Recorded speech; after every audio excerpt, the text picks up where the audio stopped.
je vais commencer du coup la 5e et dernière partie sur la modélisation des écoulements à surface libre, dédiée aux écoulements côtiers et des écoulements en rivière. Alors cette dernière partie, je vais m'intéresser notamment donc, aux effets dispersifs, ce qu'on appelle les effets dispersifs, et notamment au modèle qui est un peu le modèle le plus, à la fois le plus classique et celui où il y a pas mal de richesse quand même, qui est le modèle de Grignaldi. Donc je reprends les hypothèses de Saint-Venant, comme au dernier cours. Vous avez en noir la partie des équations qui représentent le modèle de Saint-Venant, qui sont simplement la conservation de la masse, et le bilan de quantité de mouvement, avec la partie qui est liée à l'écoulement avec une vitesse constante dans la direction verticale, une vitesse constante dans la direction verticale, et ici la partie qui est liée à la pression hydrostatique du modèle. Donc les deux équations, les deux hypothèses qu'on avait faites, la vitesse horizontale est principalement donnée par la vitesse moyenne dans la direction verticale, et la pression hydrostatique qui dit que la pression est liée au poids de la partie de l'eau qui est au-dessus du point considéré. Et du coup, dans la partie Saint-Venant, on avait négligé deux termes qui sont le premier terme, la perturbation autour de la valeur moyenne de la vitesse au carré, et la partie non hydrostatique de la pression. Alors pour ce cours, on va faire exactement l'inverse de ce qu'on a fait au dernier cours. Je vais conserver l'hypothèse de vitesse constante suivant la verticale, et par contre je ne vais plus supposer que la pression est hydrostatique, et du coup je vais chercher à modéliser ce dernier terme. Alors pour ça, je vais commencer par introduire ce qu'on appelle la pression hydrodynamique. Donc c'est simplement un changement de variable, si vous voulez. Donc c'est regarder le terme Q, qui est la perturbation de la pression autour de la pression hydrostatique. D'accord ? Donc il y a un petit facteur, donc mu c'est le facteur d'adimensionnement, et j'ai aussi divisé par la densité pour faire disparaître la densité de mon équation. Donc par construction, comme c'est l'écart entre la pression et la pression hydrostatique, comme j'ai déjà pris en compte la pression atmosphérique au niveau de la surface dans ce terme-là, cette pression est nécessairement nulle au niveau de la surface. D'accord ? Alors, du coup, si j'intègre les équations, comme ici, là, je vais intégrer suivant la verticale les équations de quantité de mouvement, ce que je vais voir apparaître, c'est à l'aide d'une règle d'intégration de Leibniz, le gradient de l'intégrale de cette pression hydrodynamique, plus les termes de bord, avec comme premier terme le terme au niveau de la surface. Celui-ci, il est nul, comme ce que je viens de dire, d'après ce que je viens de dire, parce que la pression hydrodynamique à la surface est nulle, par définition. Donc ce que j'utilise comme variable, c'est la moyenne de la pression hydrodynamique, ce Q bar, et QB qui est la pression en Z égale B, au niveau du fond. D'accord ? Alors, pour modéliser ces termes-là, il faut que je revienne aux équations de l'air. Donc le problème des water waves, donc c'est les équations de l'air à l'intérieur du domaine, d'accord, que j'ai écrit en faisant apparaître cette fois la pression hydrodynamique. Du coup, le terme en G qui était ici avant, le terme de la gravité qui était sur l'équation Z, disparaît, puisqu'il est pris, c'est l'équilibre de la pression hydrostatique. Par contre, j'ai le gradient de la pression hydrodynamique, et au niveau de la vitesse horizontale, j'ai le gradient de la surface libre, ici, qui est en fait le poids, alors il manque un G d'ailleurs, il manque G, c'est le terme de pression hydrostatique, et plus le terme de pression hydrodynamique. D'accord ? Toujours les hypothèses d'incompressibilité, de non-pénétration au niveau du fond et l'équation cinématique au niveau de la surface. Alors, ce qu'il faut comprendre en fait dans ces équations, c'est que la contrainte d'incompressibilité, c'est une équation qui est beaucoup plus riche que ce qu'on a utilisé jusqu'à présent. Pour l'instant, dans le modèle de Saint-Venant, on avait juste utilisé le fait que cette équation, en moyenne, elle nous donne la conservation de la masse. Mais en fait, il faut bien comprendre que c'est une contrainte qui est partout à l'intérieur du domaine. Donc il y a beaucoup plus d'informations que ce qu'on a utilisé. Alors déjà, on a vu qu'on a fait l'hypothèse que U était égal à sa valeur moyenne dans la verticale. Donc autrement dit, en fait, U est une fonction P0 constante par constante dans la direction Z. D'accord? Donc U est une constante sur la direction Z. Si je regarde mon équation, si U est constant dans la direction Z, ça veut dire que dz de W est constant dans la direction Z, et du coup, W est une fonction P1, un polynôme d'ordre 1, une fonction affine. D'accord? Donc W est P1 dans la direction Z. Donc ça veut dire qu'en fait, il y a 2 degrés de liberté dans la direction Z. OK? Alors pour décrire ces 2 degrés de liberté, on va utiliser une base, et pour ça, on va utiliser une base de Legendre un peu particulière, puisqu'elle est adaptée au fait qu'on intègre sur un domaine variable, un domaine qui va de B à eta, donc un domaine de taille h. Donc le premier élément de la base, on va utiliser la constante. Donc ça, c'est lié au fait qu'on va chercher des termes qui sont constants, donc un peu comme le U bar. Et on va utiliser le deuxième élément de la base. Donc ce qu'il faut comprendre, c'est que c'est un terme affine, donc c'est un terme P1. Et la propriété qui est intéressante entre ces deux-là, c'est que quand on le teste sur le produit scalaire qui est lié à l'intégrale de B à B plus H, du produit entre θ0 et θ1, en fait, ce produit va être nul. Donc l'intérêt de cette base, c'est le produit scalaire de θ0 par θ0, il vaut 1. Le produit de θ0 par θ1, c'est ce produit, donc 1 fois θ1, qui est cette fonction-là. Du coup, je sors les constantes, donc 2 racine de 3, ça sort. Et c'est l'intégrale d'une... donc là, j'ai aussi déplacé mes bords pour centrer autour de h. Et du coup, on voit que c'est l'intégrale d'une fonction qui est impaire, et du coup, ça vaut 0. Et le produit de θ1 par θ1, donc c'est pour ça qu'il y a ce 2 racines de 3 devant, il est fait pour que ça vale 1. D'accord? Donc ça, c'est ce qu'on appelle une base orthonormée. Ortho pour orthogonale, donc les produits de la base valent 0, et normé parce que un élément de la base par lui-même vaut 1. Voilà. Alors, donc maintenant, dans cette base, je vais décomposer ma vitesse verticale comme un élément qui tape sur θ0 et un élément que je vais nommer W tilde qui tape sur θ1. D'accord?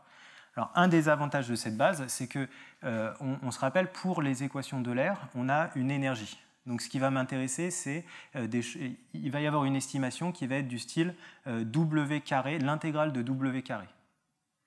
Et ça, dans cette base-là, ça va me faire apparaître, donc je développe les éléments de ma base, ça va me faire apparaître W bar carré qui tape sur θ0 par θ0, plus 2 fois le produit W bar W tilde, qui est le produit scalaire de θ0 par θ1, donc ce terme-là, il va disparaître, plus W tilde carré, qui est le produit scalaire de θ1 par θ1.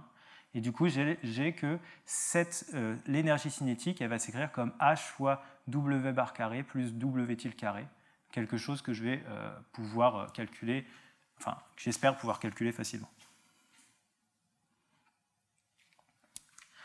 Donc maintenant, je vais regarder cette contrainte.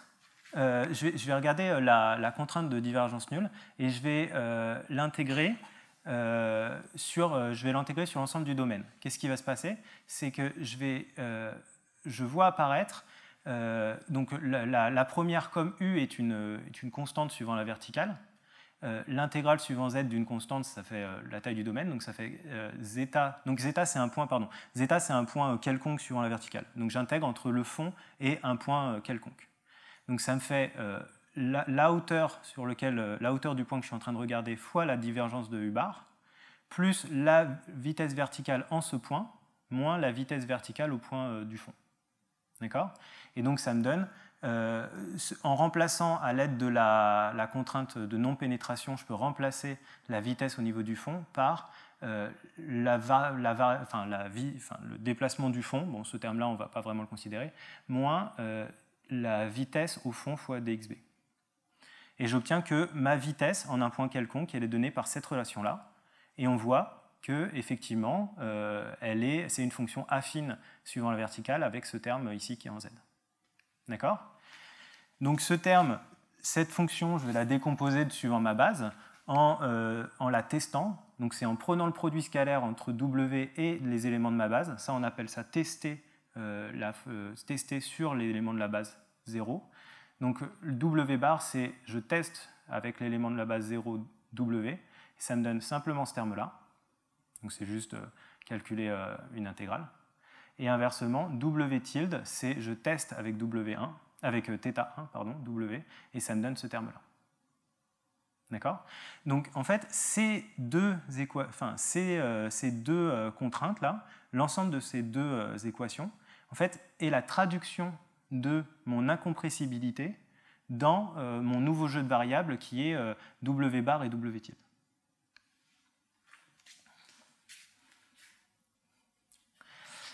Maintenant, je vais regarder, donc il me manque quand même des équations sur cette pression hydrodynamique. Donc maintenant, ce que je vais refaire, c'est que je vais regarder l'équation du moment vertical, parce qu'elle fait apparaître W, mais maintenant W, je le connais en fonction de U, et elle me fait apparaître cette pression hydrodynamique. D'accord? Donc si j'intègre la pression hydrodynamique directement, donc sur l'ensemble de la colonne, c'est comme tester avec comme test le θ0, puisque θ0 vaut 1. Donc c'est comme si j'avais multiplié par θ0 avant. Donc cette intégrale-là, je fais la même astuce que j'avais fait la dernière fois, c'est-à-dire je fais rentrer le U et le W à l'intérieur. Donc ça, on avait vu la dernière fois que je peux le faire. Donc c'est-à-dire que ce terme-là à droite est égal au terme à gauche, parce que derrière, en fait, ici, je fais apparaître div de divergence de U plus dxw qui est nul par la contrainte d'incompressibilité. Donc je fais rentrer les termes à l'intérieur, et après je vais utiliser des règles de Leibniz, toujours la même chose. Donc l'intégrale de dt de w, c'est dt de l'intégrale de w au terme de bord près, plus donc le terme de divergence, c'est l'intégrale de la divergence, c'est la divergence de l'intégrale au terme de bord près. L'intégrale de dz de w, c'est dz en haut moins dz au fond. Et l'intégrale de dz de q, c'est q en haut à la surface moins q au fond. Okay. Q à la surface est nul, toujours la même chose par construction. Donc il ne me reste plus que q au fond, et ça tombe bien, c'était une des deux variables que j'avais dit que je voulais qui m'intéressait dans mon équation. Ces deux termes qui me restent, si je mets w à la surface libre en facteur, en fait, je vois apparaître dt de eta plus u grade de eta moins w de eta. D'accord? Et ça, c'est ma condition cinématique, donc c'est nul. Et pareil, au fond, je vois apparaître dtb plus u des grade de b moins w de b. Et ça, c'est ma condition de non-pénétration, donc c'est nul. Donc en fait, ces deux termes-là disparaissent. Et j'obtiens une équation qui est très simple, en vrai. Donc c'est simplement l'évolution, donc dt de h de w bar, donc l'évolution de h fois w bar, plus la divergence de h w bar u bar. Donc ça, on peut l'interpréter comme un transport pur, enfin un transport de w bar avec le flux de matière HU. Donc ça, c'est simplement une dérivée droite, si vous voulez. Une dérivée de matière. Et cette dérivée de matière, le long des lignes caractéristiques, en fait, est modifiée par la pression hydrodynamique au fond. Donc cette équation-là, en fait, on peut la voir comme une équation sur Q, hein, puisque W bar, d'une certaine façon, est donné par les contraintes. Alors là, maintenant, il y a la deuxième équation à obtenir, donc sur le deuxième degré de liberté, qui est un petit peu plus dur de l'obtenir. Ce qu'il faut, c'est tester l'équation, donc c'est ce que j'ai écrit ici. Il faut tester mon équation, je teste mon équation de moment vertical avec le deuxième élément de ma base, θ1. D'accord? Donc ça, je développe, ça me fait θ1 fois dt de w bar θ0, et plus θ1 qui teste dt de w tilde w1. Donc je vais faire apparaître généralement des produits scalaires entre l'élément de ma base et des dérivés d'éléments de ma base. Donc d'abord, je vais faire un petit calcul séparé pour regarder qu'est-ce que ça donne quand, pour une fonction quelconque, qui dépend que de t et de x, pour une dérivée quelconque, le delta, là, c'est soit la dérivée en temps, soit la dérivée en espace, horizontale. D'accord? Je fais le calcul de θi, l'élément de ma base, donc ce qui va m'intéresser, c'est surtout θ1, fois la dérivée de f θ0. D'accord? Si je regarde ça, en fait, comme θ0, c'est 1, je peux le sortir de ma dérivée, Et comme après, la dérivée de f ne dépend plus de z, le produit scalaire il est que par z, je peux sortir cette dérivée de f de mon produit scalaire, et j'ai simplement que c'est le produit scalaire fois la dérivée de f. Donc ce produit-là qui paraît à la base un peu compliqué, en fait c'est simplement le produit scalaire fois la dérivée de f. De la même manière, si je regarde le produit scalaire fois la dérivée de f θ1, d'accord, là c'est un peu plus compliqué. Donc j'ai écrit mon produit scalaire, d'accord, l'intégrale de moins h sur 2 à h sur 2 de θi, qui est celui-là, fois la dérivée de f fois donc la constante de z tilde. Donc ça c'est après avoir fait le changement de variable en z tilde. Ok. Donc z tilde ne dépend pas de ma dérivée. Donc z tilde, je peux le sortir de ma dérivée. De la même manière que le 2 racine de 3. Tout ça, je peux le sortir de ma dérivée de mon delta. Là. Par contre, je ne peux pas pour h. h, c'est une fonction du temps et de l'espace. Donc a priori, il dépend soit du temps, soit de l'espace. Donc h, il reste dedans. Mais là, j'ai quelque chose qui ressemble presque à θ1. Il suffirait de diviser par h. Donc je peux tout simplement diviser par h et multiplier par h, et sortir tout ça du produit scalaire. D'accord ? Et du coup, je fais apparaître que mon produit scalaire, peut-être je l'ai après, hop, mon produit scalaire un peu compliqué là, des dérivées de f θ1, et ben, c'est le produit scalaire sur θ1 fois h dérivée de f sur h. D'accord ? Bon, bah maintenant, j'en ai encore un, je crois. Ah oui, il faut juste vérifier maintenant que dz de θ0, c'est 0. Bon, ça, c'est simple parce que c'est la dérivée de 1. Et dz de θ1, bon, bah, comme c'est une fonction affine, il me reste la constante qui était devant. Fois θ, alors θ0, c'est 1 encore, c'est juste que je veux me le remettre dans la base. Ok ? Et alors ça, j'en ai besoin parce que vous voyez à la fin, là, ce qui apparaît, c'est des dz de θ0 et des dz de θ1. Donc, une fois qu'on a tout développé. Donc maintenant, bon, bah, ça c'est un certain nombre de calculs à faire, mais vous pouvez les faire assez simplement. Donc le premier, par exemple, θ1 fois dz de w bar θ0, bah, j'ai dit en utilisant les règles que c'était θ1 fois θ0 dz de θ bar, donc celui-ci il va partir. Et θ1 dt de w tilde θ1, bah, ça va être θ1 θ1 dt, h dt de w tilde sur h. Donc c'est en utilisant les règles que je viens d'écrire. Je fais ça pour l'ensemble et j'arrive sur l'équation. Donc h dt de w tilde sur h, ici, plus hu, donc c'est ce terme-là, hu gradient de w tilde sur h. Et il me reste ce terme-là, non, c'est pas celui-là, pardon, c'est ce terme-là, 2 racines de 3 sur h w tilde carré, et plus le θ1 qui tape sur mon produit, sur le dérivé de ma pression hydrodynamique. Donc il me reste ça à étudier, et en plus, là, j'ai une structure d'équation qui n'est pas tout à fait ce que j'ai l'habitude d'écrire.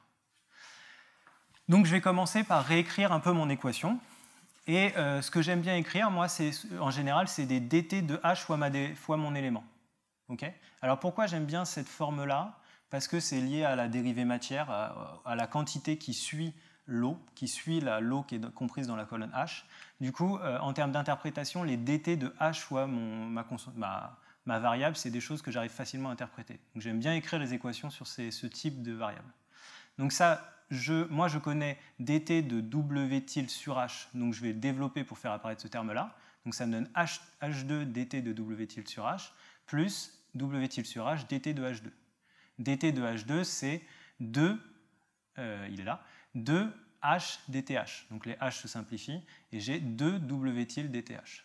dth, je le connais avec ma conservation de la masse, donc je le développe. De même, j'utilise l'équation que je viens d'écrire avant pour remplacer ce terme-là. Et du coup, ça me fait apparaître h, donc h qui vient de là, h fois l'équation que j'avais avant, moins 2 fois w tilde div de hu. D'accord ? Je reconnais quelque chose ici, j'ai hu div de w sur h. Donc ce terme-là et ce terme-là, ils vont avoir tendance à se parler. Donc je vais chercher à les simplifier. Et pour faire ça, en fait, le plus simple, c'est de tout développer et je verrai bien ce qui se simplifie. Donc c'est ce qu'on fait. Le premier terme, on peut vérifier, on peut le développer en hu bar, gradient de w bar, et les h se simplifient. Et il va me rester moins, donc le moins qui part avec celui-là, ça me fait un plus, w tilde u bar, gradient de h. D'accord? Voilà, et ainsi de suite. Donc il y a l'ensemble tous les calculs à faire. Donc il suffit de tout développer, et je ne vais pas le faire à l'oral comme ça, mais on peut se convaincre en développant toutes les équations qu'on obtient ces équations-là, et on voit des choses qui se simplifient, d'accord? Et ça nous donne simplement divergence de HW bar U. Alors ça, c'est très gentil, ça me plaît bien, parce que typiquement avec ce terme-là, ça me fait une dérivée droite, c'est-à-dire que ça veut dire que la quantité W tilde se déplace avec le flux de matière. Donc là, en fait, ces deux termes-là, c'est simplement une dérivée droite. Et il me reste mon terme toujours de pression hydrodynamique. Donc maintenant, je vais m'intéresser à ce terme-là, θ1 dz de Q. Donc lui, donc comme j'ai pris le h devant, ça me donne l'intégrale sur ma colonne de θ1 dz de Q. D'accord? Oups, pardon. Donc je fais passer θ1 à l'intérieur pour avoir l'intégrale d'une dérivée par rapport à z, ça me plaît en général. Et du coup, il me reste un terme qui est q dz de θ1. Ce terme-là, ça me fait du coup θ1q en haut et en bas de la colonne. Donc comme le q est nul au niveau de la surface libre, ce terme-là disparaît. Et il me reste simplement θ1 pris en b fois le q au niveau du fond. Donc ce terme-là, il me plaît parce que c'est mon inconnu dans le modèle final que je vais avoir. Et ce terme-ci, j'ai déjà calculé dz de θ1, donc je le remplace, et c'est 2 racine de 3 sur h fois la valeur moyenne de q, et ça aussi ça me plaît parce que c'est une de mes variables que je veux à la fin. Du coup, mon équation finale, c'est simplement la dérivée matière de W tilde est égale à un second membre qui dépend de mes variables Q bar, donc la valeur moyenne de Q, moins QB.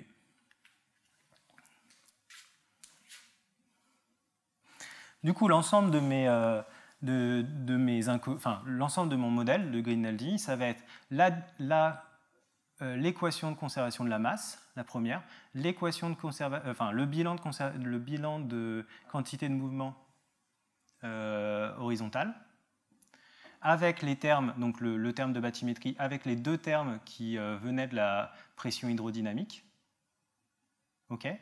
L'équation sur W bar, donc sur la vitesse moyenne de W, avec la pression au fond.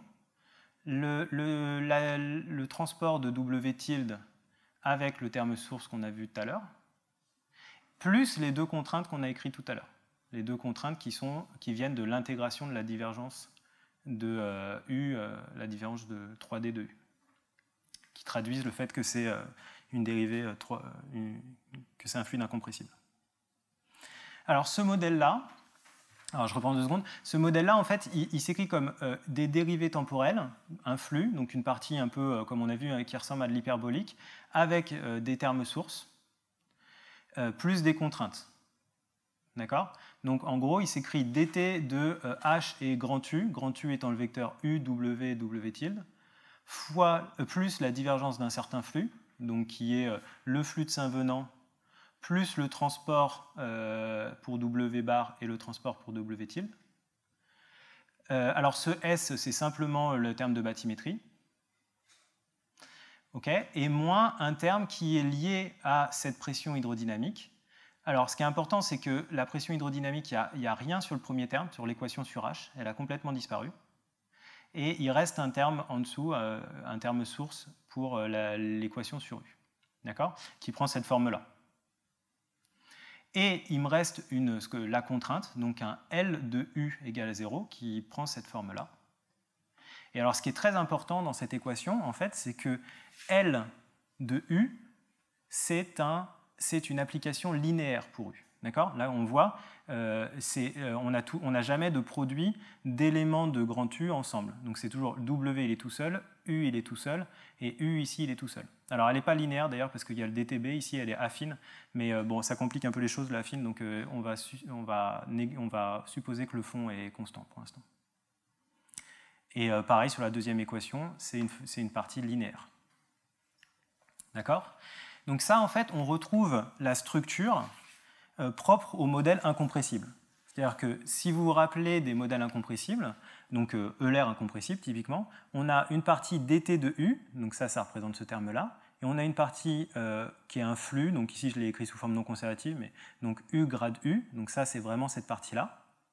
Okay, et on a un second membre qui dépend d'autres variables, qui sont les multiplicateurs de Lagrange, et ce qui représente ce terme-là. On a un autre terme qui dépend de q, qui sont une autre variable.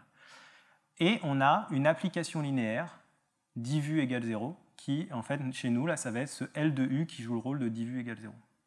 D'accord? Alors, ce qui est très important dans les modèles incompressibles, comme ça, c'est ce qu'on appelle la dualité entre l'opérateur gradient et l'opérateur divergence. Qu'est-ce que c'est cette dualité? C'est de dire que pour tout vecteur qu'on aurait dans L2 qui serait à divergence nulle, okay, et bon, toute pression dans H1, alors voilà, le produit scalaire entre U et grade P est égal à 0. Alors ça, on s'en convainc facilement en faisant une intégration par partie, parce que donc, je suis en domaine infini. Hein. Donc si je fais une intégration par partie de l'opérateur gradient, ça me fait apparaître la divergence de U. Et du coup, la divergence de U est nulle. Ok? Donc là, je suis avec le produit scalaire classique. Et ça me permet de faire une décomposition de Helmholtz, c'est-à-dire que n'importe quel vecteur U dans L2, U étoile dans L2, je peux le décomposer en un élément U qui est à divergence nulle, plus un élément P, un élément qui s'écrirait sous la forme de gradient P. D'accord? Donc c'est un peu ce dessin-là. Alors là, il y a une analogie entre R2 du plan du tableau et L2, donc il faut faire attention, cette analogie elle a ses limites. Hein. Mais globalement, je prends un vecteur de L2 et je peux le décomposer en un élément à divergence nulle et un élément qui est dans l'orthogonale de divergence nulle, donc qui est un gradient. C'est ça la décomposition de Helmholtz. Donc chez nous, bon là j'ai juste simplifié, j'ai mis b égale 0 hein, pour simplifier, donc il n'y a plus le terme source et il n'y a plus le dt de b ici. D'accord ? Alors ça peut se faire avec le b, mais c'est quand même plus compliqué, donc on va faire déjà sans, c'est déjà assez compliqué. Donc c'est quoi l'équivalent de cette décomposition de Helmholtz pour le modèle de Grignaldi? Déjà, ce qu'on a vu, c'est que le produit scalaire que j'ai utilisé, ce n'est pas le produit scalaire normal, on va dire, c'est un produit scalaire qui était sur H. Donc ici, c'est pareil. Je vais avoir besoin de multiplier mon produit scalaire par H. Donc en fait, c'est un produit scalaire à poids. D'accord ? Je suis dans un espace, ce qu'on appelle des espaces à poids. Et en plus, ce qu'il faut faire attention ici, c'est que le poids, c'est une inconnue. Mais bon.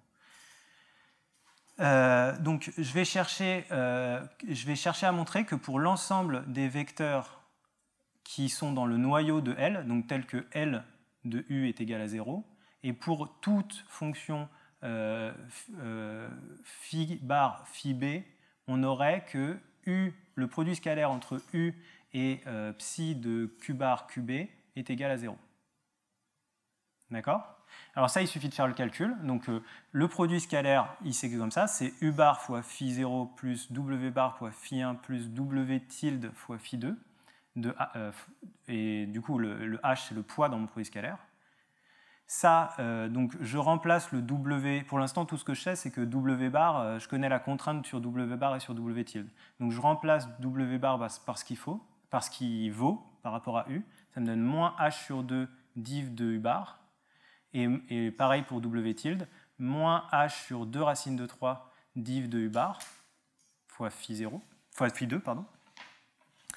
Et là, ce qui va m'intéresser, c'est de mettre en facteur U bar et donc faire des intégrations par partie là-dessus pour passer les dérivés sur phi 1 et phi 2.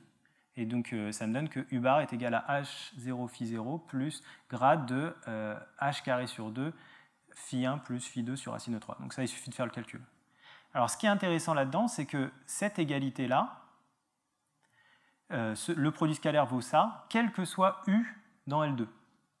Donc en fait, on a au sens faible, si vous voulez, on a que si phi vérifie que ce terme-là est égal à 0, on a bien que l'intégrale est nulle. Donc on va définir la fonction RH de phi qui est égale simplement au deuxième terme dans mon produit.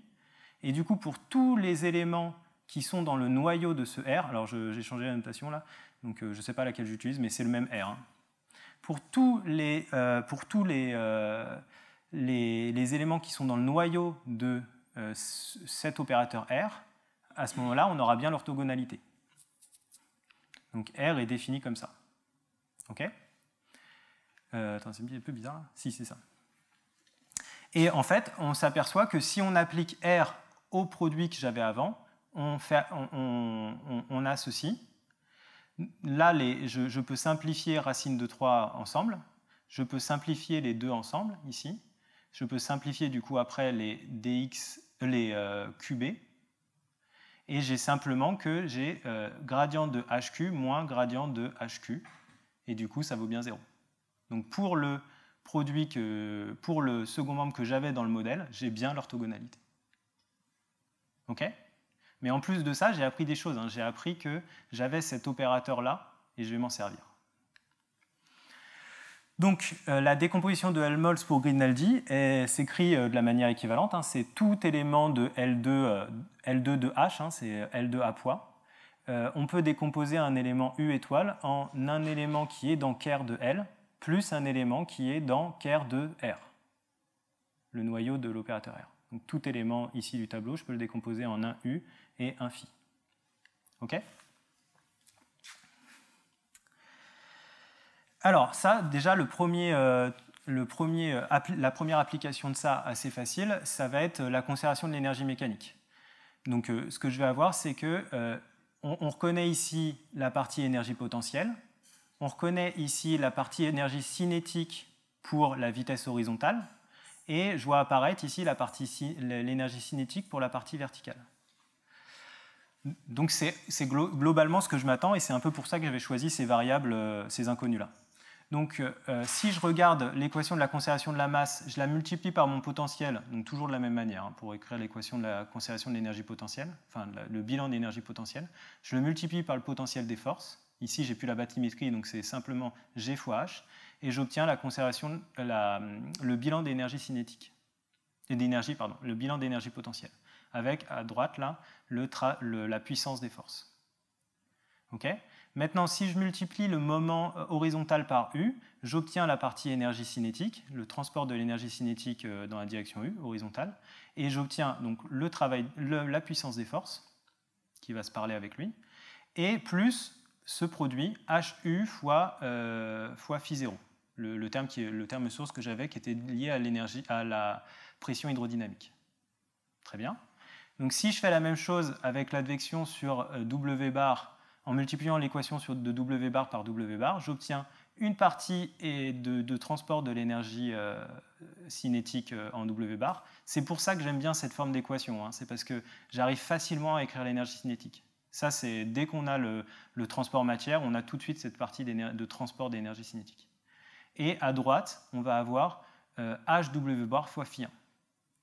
De la même manière pour W tilde, le transport de cette partie d'énergie cinétique est égal à moins HW tilde phi 2. Et ici, en fait, quand je vais sommer, je reconnais sur ces trois termes-là le produit scalaire avec le produit scalaire à poids que j'ai défini avec H. Je reconnais le produit scalaire entre ma fonction U, mon grand vecteur U, et le vecteur phi. Et ça, par définition, c'est nul. Enfin, par définition. Par calcul que j'ai fait au-dessus, c'est nul. Donc, j'ai plus aucun de ces trois termes-là, et j'ai bien la conservation de mon énergie mécanique. Voilà. Alors ça, ce n'est pas la forme classique que vous pouvez voir des équations de Grignaldi. Les équations de Grignaldi, elles sont rarement écrites sous cette forme-là, et elles sont plutôt étudiées sous une forme qui s'écrit un peu comme ça. Donc on va faire le lien entre les deux formes. D'accord ? Alors vous voyez, c'est une forme où ça fait apparaître des dérivées d'ordre 2 ici, qui tapent sur une dérivée en temps, donc des dérivées en espace qui tapent sur une dérivée en temps, et vous avez aussi un terme ici avec des dérivées d'ordre 3, là. Et ici aussi. Donc il fait apparaître des dérivées d'ordre élevé. Alors comment on écrit ça comme ça ? En fait, comme vous avez des contraintes, donc les contraintes en L, vous pouvez réécrire les équations sur W comme des équations sur U. Et c'est de ça qu'on va se servir. Donc, la première partie de l'équation, je l'écris sous la forme non conservative. Et ça, mes dérivées droites sous forme non conservative, c'est tout simplement le transport avec la vitesse U, la vitesse du fluide, de mes quantités. Donc dtu plus U grade U, dtw plus U grade W, dtw plus U grade W, tilde. Et donc le terme le gradient du potentiel et le terme qui vient de la pression hydrodynamique. Donc ça s'écrit de manière vectorielle, dt de grand U plus U grade de grand U est égal à S, le terme source, moins phi. Ok ? Maintenant, je peux composer par l'opérateur R que j'avais déjà défini. C'est le même que celui que j'ai défini avant, hein, qui est l'orthogonalité. Et par orthogonalité, R de phi disparaît. Donc ce que je vais avoir, c'est R de dtu plus R de U grade U est égal à R de S, puisque R de phi est égal à 0. Et maintenant, une fois qu'on a ces équations-là, en fait, ça, c'est plus qu'une équation scalaire déjà, mais qui dépend de W bar et W tilde. Bah, maintenant, W bar et W tilde, on peut les transformer en des div de U en utilisant la contrainte L. Donc plus clairement, qu'est-ce qu'on fait? Donc si je prends le premier terme, R de dt de grand U, c'est H dtu plus, donc ça, il suffit de reprendre il suffit de reprendre cet opérateur-là. Donc, comme vous ne l'avez pas en tête, il faut me faire confiance au début. Donc, R de dtu, c'est H dtu plus gradient de H sur 2 dt de W bar plus dt de W tilde sur racine de 3. Et là, j'utilise ma contrainte pour transformer W bar et W tilde dans ce qui valent. Donc, c'est-à-dire moins, il y a le moins qui sort. Hein. Le dt de H sur 2 divu, ça c'était cette partie, c'était le W bar. Et dt de H sur 2 racine de 3 divu, c'était le W tilde. Bon, là, je simplifie un peu toutes mes constantes et je fais apparaître grade de H sur 2 dt de H divu. Ok ? Ce n'était pas tout à fait la forme que j'avais, hein, parce que moi, j'avais juste un dtu. Ici, j'ai un dt de H divu. Et du coup, ce truc-là, je vais le développer pour faire apparaître la partie grade de H3 sur 3 div de dtu. Donc ça, c'est la partie ici. Et un terme qui me reste. D'accord, qui est un peu moche et d'ailleurs qui n'apparaît pas ici, hein, remarque. Donc pour l'instant, celui-ci, on ne sait pas ce qu'il vaut. On ne sait pas où il apparaît. Alors, je remarque quand même qu'il y a du divu, donc je développe le deuxième pour faire apparaître un divu carré et un h sur, et donc le h sur 3 est là, de u grade h divu. Donc le divu, c'est le même que lui, il me reste, c'est quand j'ai développé cette partie-là. Ah oui, et du coup, celui-ci, on le voit apparaître ici, hein, c'est lui.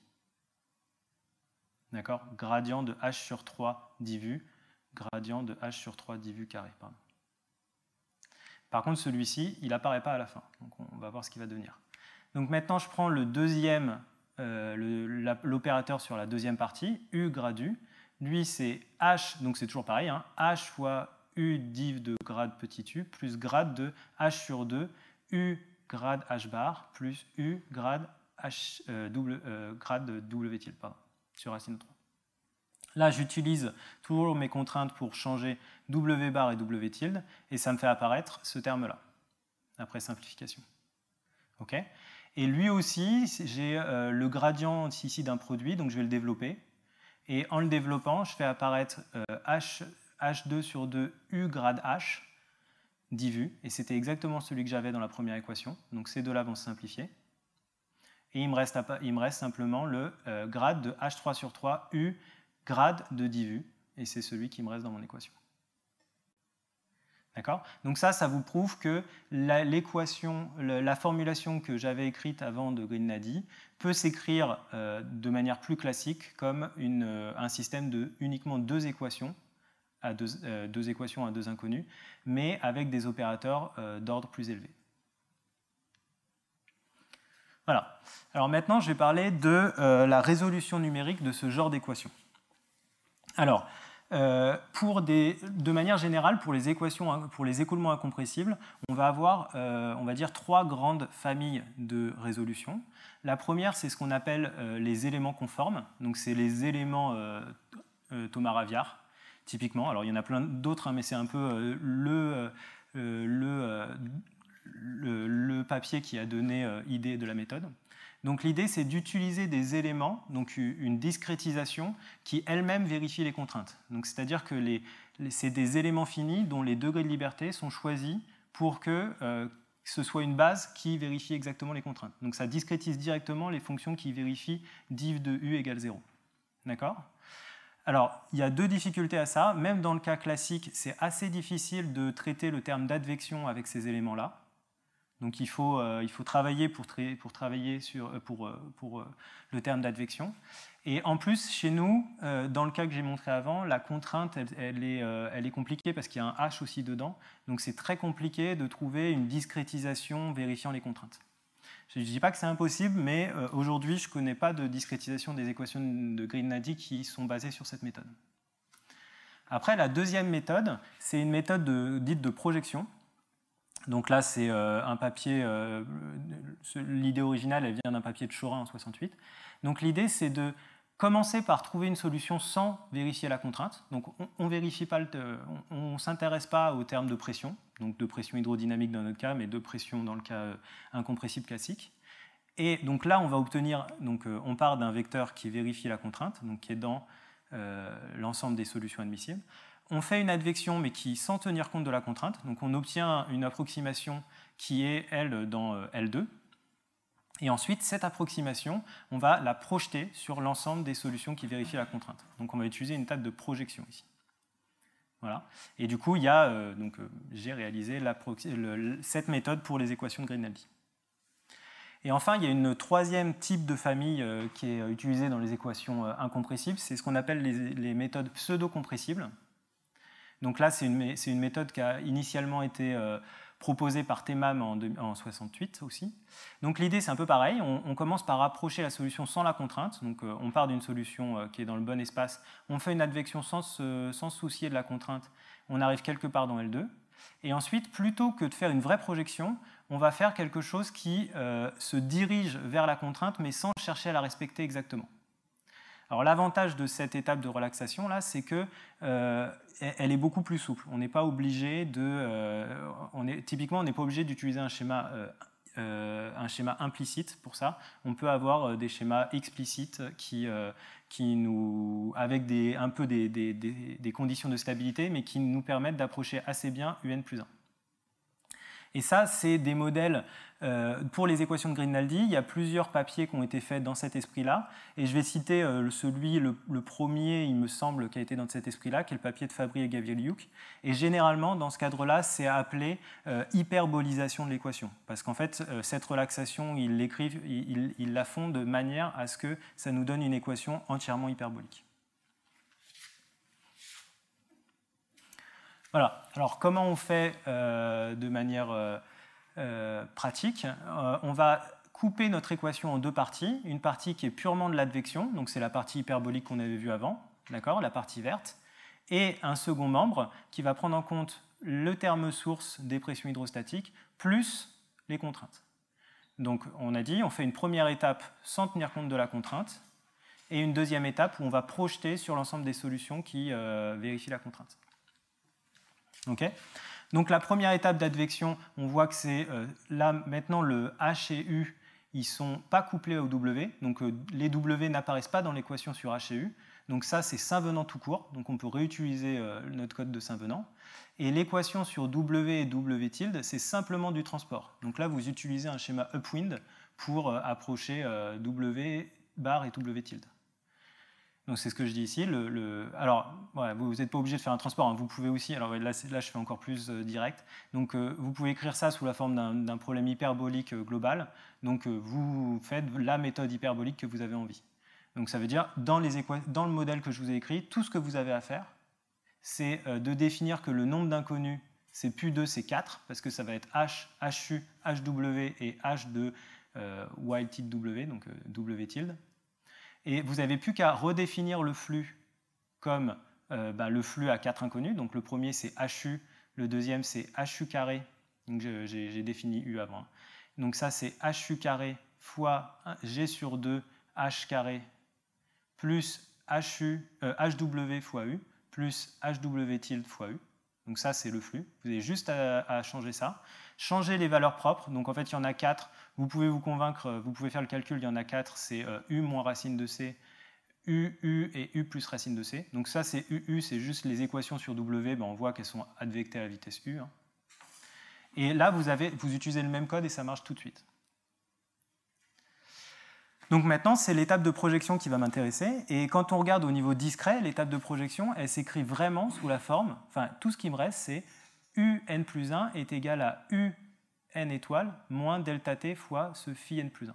Et ça, vous reconnaissez tout de suite, hein, c'est un élément de L2 est égal à un élément de ker de L plus, quand je le passe de l'autre côté, un élément de ker de R.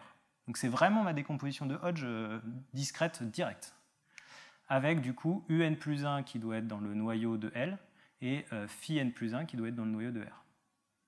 Donc ça, pour résoudre ça, donc ça, si vous voulez, c'est un système linéaire avec 6 inconnus en fait. Hein. Les 3 degrés de liberté pour U et les 3 degrés de liberté pour W. Donc c'est un système linéaire, donc ça se résout, c'est facile, mais il est de grande taille.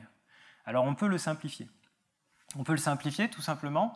Alors un truc qui est très important, pardon, avant, c'est là j'ai des opérateurs discrets en fait. J'ai un L discret, donc j'ai discrétisé le gradient qui est à l'intérieur typiquement.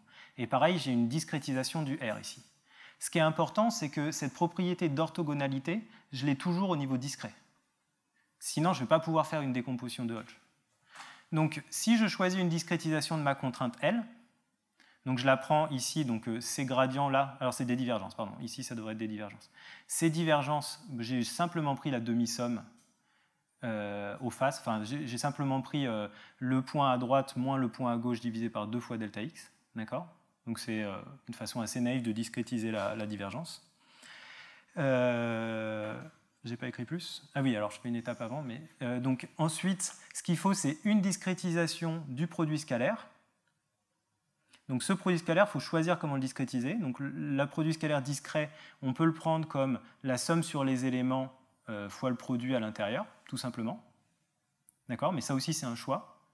Et si on a ce produit scalaire-là, derrière, en fait, il faut déterminer la fonction R. Pardon, je me perds un peu. Il faut déterminer la fonction R ici, qui, avec le produit scalaire discret, soit toujours orthogonale à la fonction L que j'ai définie. Donc ça, il faut estimer l'espace dual discret. Et du coup, il faut prendre le produit scalaire discret entre U et phi. Ça nous fait apparaître, ici, j'ai remplacé les W au sens discret. Hein, ça, vous reconnaissez la divergence discrète. Je réorganise ma somme pour mettre en facteur UI. Donc cette réorganisation de somme, c'est exactement la même chose. Enfin, c'est l'équivalent discret que de faire une intégration par partie. Et je fais apparaître quelque chose ici qui est en fait la discrétisation de mon opérateur R. Donc c'est ça l'opérateur R discret. Opérateur R discret, il est défini comme ça. Ensuite, la projection, je vais faire la même chose que ce que j'ai fait au niveau continu. Je vais appliquer l'opérateur R pour faire disparaître mon terme phi. Donc j'ai R de UN plus 1 est égal à R de UN étoile, tout simplement, directement. Ce terme-là est nul, par construction. Je remplace, donc là c'est le UN plus 1, je le développe. Qu'est-ce que c'est? Et à l'intérieur, mes W bar et mes W tilde, je les remplace par U.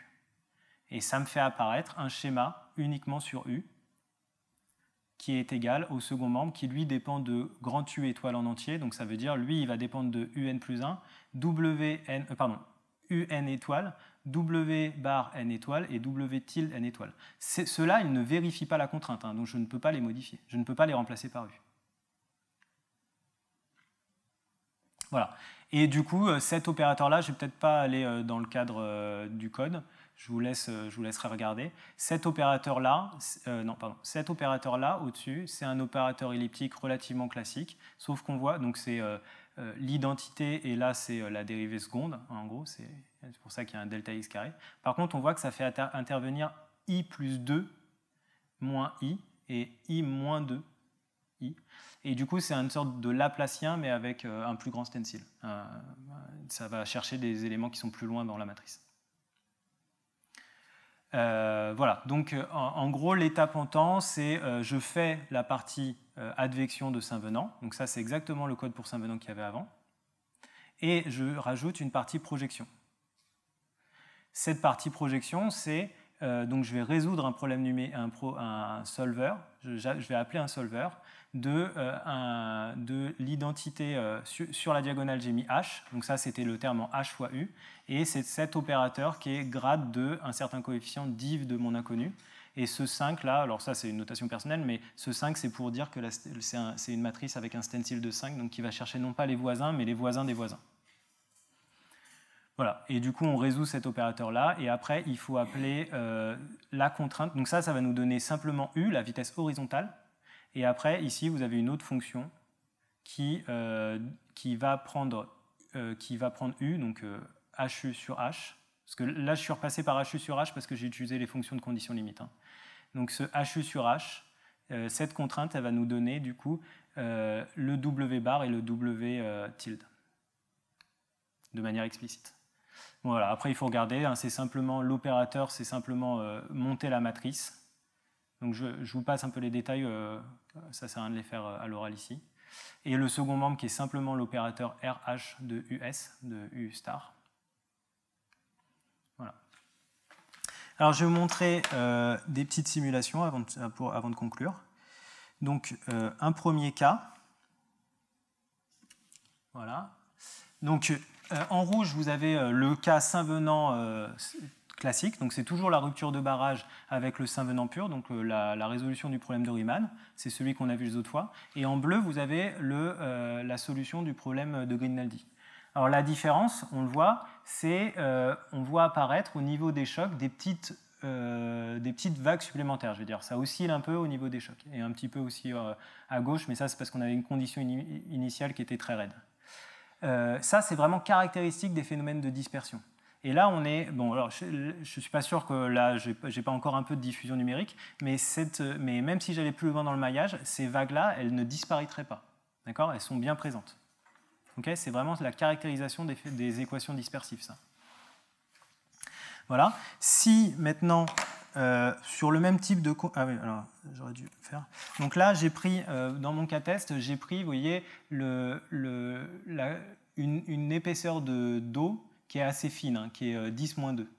D'accord ? Parce que ça, c'est ce que j'ai dit au début. Hein, c'est le modèle de Saint-Venant, il est juste quand on est sur des couches très très fines, et c'est quand on va commencer à avoir une couche d'eau qui est plus grande où il devient de plus en plus faux. Donc là, j'ai pris encore une couche assez fine, 10-2. Si je prends,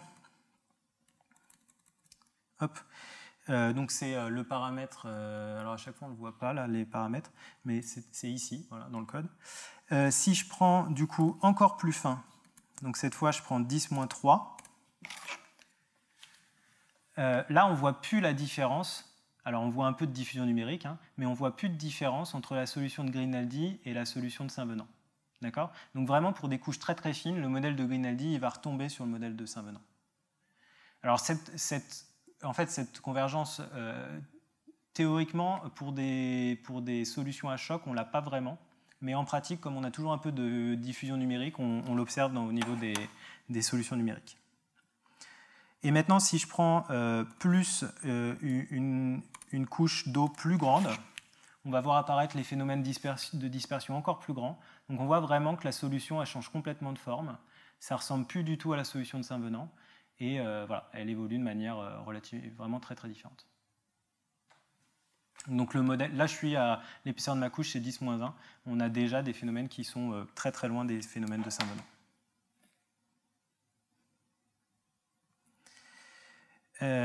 Voilà. Et du coup, pour conclure...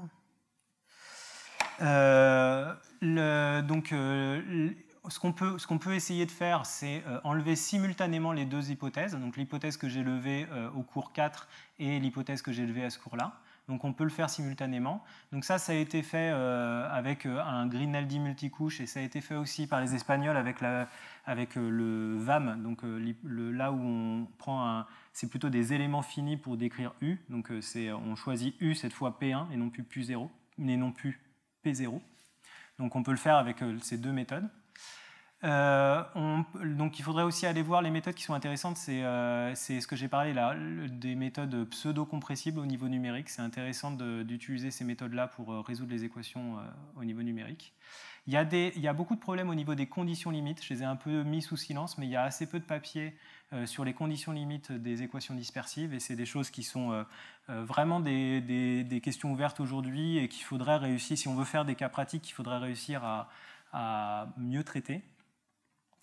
Et d'un point de vue modélisation, ce qui nous manque vraiment, c'est la dissipation d'énergie par ce genre de modèle. C'est-à-dire qu'on a la conservation d'énergie et on n'a pas de notion de solution faible.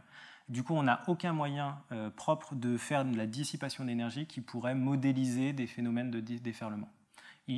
Aujourd'hui, on utilise des processus ad hoc, des termes sources qu'on rajoute, mais qui n'ont pas été dérivés directement. Voilà. Et là, vous avez la littérature avec l'ensemble des méthodes. Et ici, vous avez une revue sur les méthodes incompressibles un peu de manière générale. Et je pense que c'est pas mal de s'en inspirer pour faire des méthodes pour Grignaldi. Voilà, c'est fini. Je vous remercie.